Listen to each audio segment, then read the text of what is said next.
There is no topic in linguistics that sparks heated debates and disagreements more so than language change. And it's easy to see why. It's not easy to accept that the language you have spoken for your entire life is gradually becoming different. How does it happen? Why does it happen? Is it possible to stop it? These are common questions asked by any speaker of a language who begins to explore this topic. And these are questions that we'll attempt to answer in this unit of our MOOC. My name is James, and I am a lecturer of linguistics at Guangdong University of Foreign Studies. We'll begin with an overview of the history of English, and then explore the types and causes of language change, the various attitudes towards it, and finally some relevant theories to investigate language change. The development of English can be divided into 4 periods. Old English, or OE, from 450 to 1150 AD. Middle English, or ME, from 1150 to 1450 AD. Early Modern English, or EME, from 1450 to 1700 AD. And Late Modern English, or LME, which is from 1700 to now. Although we are in the latter period, if you want to discuss language change happening in English at this moment, then you will investigate present-day English, or PDE. This is a point in the development of English rather than a period. The origins of English can be traced back to 449 AD, when England was invaded by several groups from Denmark, Scandinavia, and northern Germany, over a period of approximately 500 years. The invaders all spoke languages from the Germanic family, whereas the endemic people of England spoke languages from another family, Celtic. Due to the continuous invasions, the Celtic languages gradually disappeared in England, although the language of Wales, Welsh, is a descendant of a Celtic language. Apart from the names of a few towns, no Celtic words survived into English.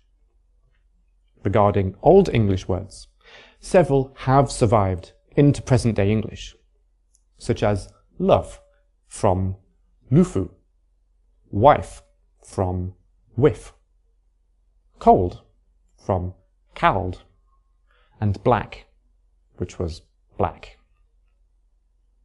However, most Old English words have either not survived into present-day English or have changed significantly over time and are thus almost unrecognizable to users of present-day English.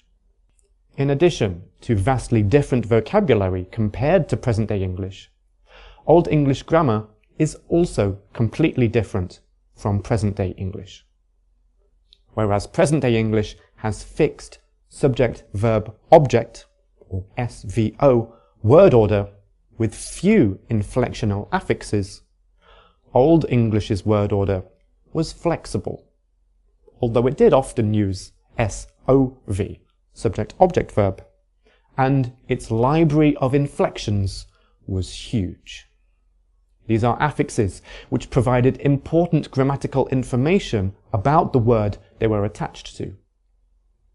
For example, verbs showed person, number, and tense. Nouns showed number and gender. Taking nouns as an example, there were 3 suffixes to show plural: as, a, or depending on the noun's function in the sentence. However, in present-day English, only s is used for most nouns. The slow transition to Middle English began when the French invaded England in 1066. From this point, French was used in England by the upper classes, the government, the military, and the legal system. Thus, words which survive from this period include sir, bracelet, amusement, parliament, soldier, and arrest. However, despite not being the official language, English did not die out, unlike Celtic 500 years before, and instead became the language on the street. Nevertheless, French hugely influenced English. Some words were replaced altogether, such as the word for beauty, which was wilitig in English, but bialte in French. More commonly, however, when French words entered English, they adopted slightly different meanings. For example, many of the French words for animals became the name of the meat, such as pig, from pork to pork, cow, from bœuf to beef, sheep, from mouton to mutton. In addition to French, Latin was the language of Christianity after the French arrived, which meant that English was relegated to the third language in the country. As a result, many Latin words, such as distract, genius, and interrupt, also entered English during this time. The grammar of English underwent huge changes during the Middle English period, most notably the gradual loss of inflectional affixes. Remember that Old English grammar relied on affixes to convey grammatical information. In Old English, there were different inflections for the subject and object. So the subject, for example, could either be before or after the verb. This didn't matter because you would know that it was the subject because it had the subject inflection.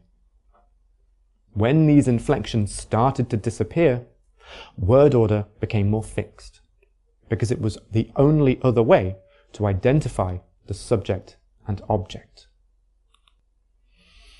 The catalyst for the early modern English period was the introduction of the printing press to England by William Caxton in 1476.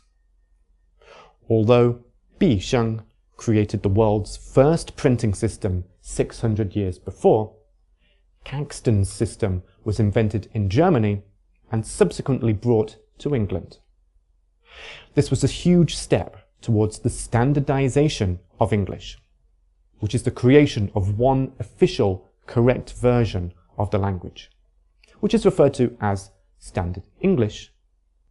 Anyway, this was a huge step towards standardization because it was now possible to create thousands of copies of the same texts that all used the same spelling. There were 5 English dialects in England at this time: Northern, East Midlands, West Midlands, Kentish, and Southern, and words were spelled and pronounced very differently in them. For example, church was spelt kirk, church, church, chorch, and cerise.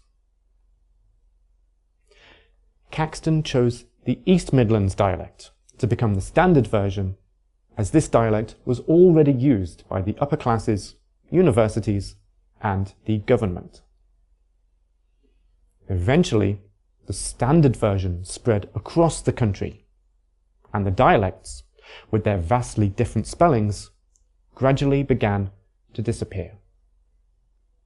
Books were produced, such as Elementary in 1582, which listed the standard spellings of thousands of words, which helped to maintain consistent spelling between the various printers.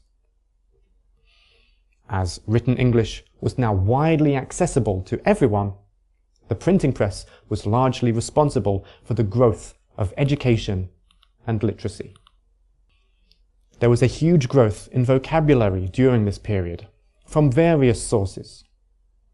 During this period, due to their art, architecture, and literature, Latin and Greek had huge influences on English, both entire words, for example, encyclopedia and catastrophe, and affixes, for example, anti and ate. Next, due to trade with other European countries, words from Italian, for example, volcano, and Spanish, for example, hurricane, were incorporated into English for the first time. Overall, apart from the French invasion, Latin had the biggest influence on English. Over half of present-day English vocabulary was taken from Latin. Shakespeare had a huge influence on early modern English, as he created several hundred words.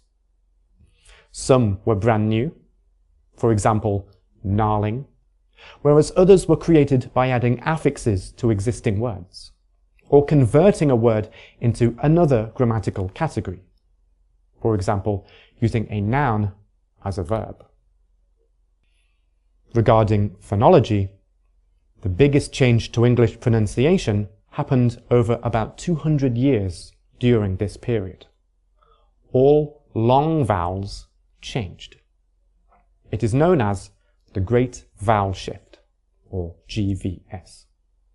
As this occurred around the time of standardization, many spellings were changed to reflect the new pronunciations. Hus became house. Team became time. You can see a summary of the changes in the table on the screen now. No one knows why the Great Vowel Shift occurred. One possible explanation is that it was a deliberate change due to a general desire in England at the time to make English sound less like French. English grammar continued to change during this period. In general, due to influence from Latin, early modern English sentences became longer and began to include several embedded clauses. In addition, the structure of forming questions changed from inverting the subject and verb, for example, want you to go, to adding the auxiliary verb do, for example, do you want to go? Do also began to be used for negative sentences. I wanted not became I do not want it. In fact, some aspects of grammar that are considered ungrammatical in present-day English were acceptable in early modern English, such as double superlatives. For example, the most happiest woman. Additionally, some affixes that were still used in the previous period disappeared during this period. Whereas most verb agreement had died out in the Middle English period, English still added est to the verb for second-person singular subjects in the early modern English period. However, this and a few other inflectional affixes were all gone by the start of the next period. We will discuss the final period in the history of English in the next episode. Before we finish, please answer some questions. The video will pause and then restart after you answer them.